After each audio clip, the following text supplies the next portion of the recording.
Assalamualaikum warahmatullahi wabarakatuh. Selamat pagi sahabat Odoy semua. Jumpa kembali bersama Kang Odoy di Odoy Organik.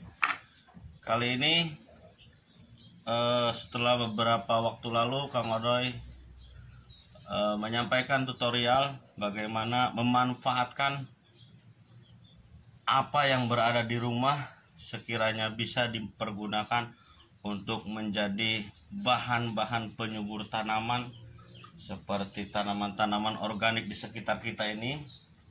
Kali ini Kang Odoy akan buat satu buah tutorial membuat pupuk organik cair dari bahan-bahan yang tersedia di rumah. Kali ini Kang Odoy punya nasi basi ini sahabat. Semuanya ini nasi basi, ada 2 mangkok. Tadinya mau dibuang, tapi Kang Odoy punya inisiatif bagaimana nasi basi bisa dipergunakan untuk menjadi pupuk organik cair. Ini sangat bisa sekali sahabat, karena di tutorial-tutorial yang lain diantaranya adalah nasi basi yang bisa dipergunakan. Ini sangat baik bahkan untuk nasi basi dibanding dengan pupuk organik cair dari bahan-bahan lain. Orang lain biasanya membuat nasi basi menjadi pupuk organik cair ini biasanya di blender dulu. Ini karena mungkin barangkali sahabat juga di rumah ada yang tidak punya blender. Mungkin karena orang itu tidak semua punya blender. Yang tidak punya blender pun bisa dipergunakan pupuk organik cair menggunakan nasi basi. Caranya tidak perlu di blender, karena di blender ataupun tidak di blender, nasi basi ini ketika dibuat difermentasi untuk menjadi pupuk organik, ini secara otomatis akan hancur oleh proses fermentasi. Oke sahabat, kita siapkan ada 2 mangkok nasi basi, sudah Kang Odoy siapkan. Terus yang perlu dipersiapkan lagi, penting untuk pembuatan pupuk organik cair adalah gula. Ini pakai gula pasir, pakai gula aren boleh, gula merah juga boleh, pakai gula batu juga boleh. Yang penting gula itu bisa mudah larut di air ketika merendam pupuk organik cair dari berbagai macam bahan. Kita siapkan ada gula pasir dan juga siapkan air. Sudah ada air ini. Nah, untuk 2 mangkok nasi basi ini bisa kita rendam dengan air secukupnya sekitar 2 gayung, dan juga untuk gulanya cukup juga dengan 2 sendok makan gula pasir. Ya, kita mulai sahabat.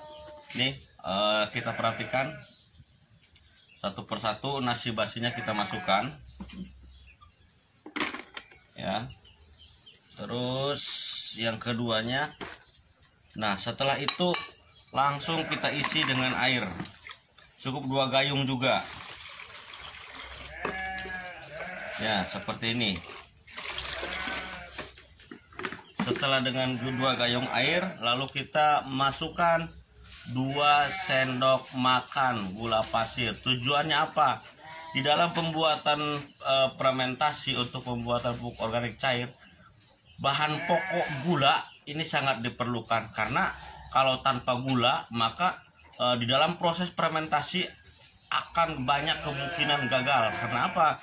Karena di dalam pembuatan pupuk organik cair yang sangat diperlukan adalah zat manis, terutama yaitu gula. Ini untuk menghindari proses pembusukan. Nanti ketika dengan gula, proses pembusukan itu akan berubah menjadi proses fermentasi, maka baunya juga tidak akan berbau busuk atau berbau sampah. Nanti ketika sudah menjadi pupuk organik cair akan menjadi berbau seperti berbau tape ya.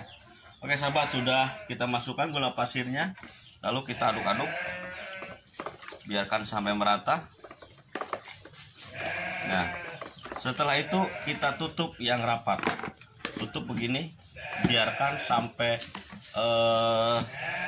sekitar 15 hari ke depan, maka pupuk organik cair ini airnya akan memutih menjadi seperti air tape. Nanti itu baru kita pergunakan untuk pupuk tanaman-tanaman yang kita miliki. Oke, itu saja. Silahkan dicoba di rumah buat sahabat yang suka dengan tanaman-tanaman organik seperti ini. pergunakan bahan-bahan yang ada di rumah untuk tidak menjadi limbah yang terbuang, tapi limbah yang bermanfaat juga bagi tanaman kita. Mudah-mudahan bermanfaat. Jangan lupa like, share, dan subscribe-nya untuk agar kita ke depan bisa mendapatkan kembali informasi-informasi sekitar tanaman organik. Terima kasih, mudah-mudahan bermanfaat. Wassalamualaikum warahmatullahi wabarakatuh.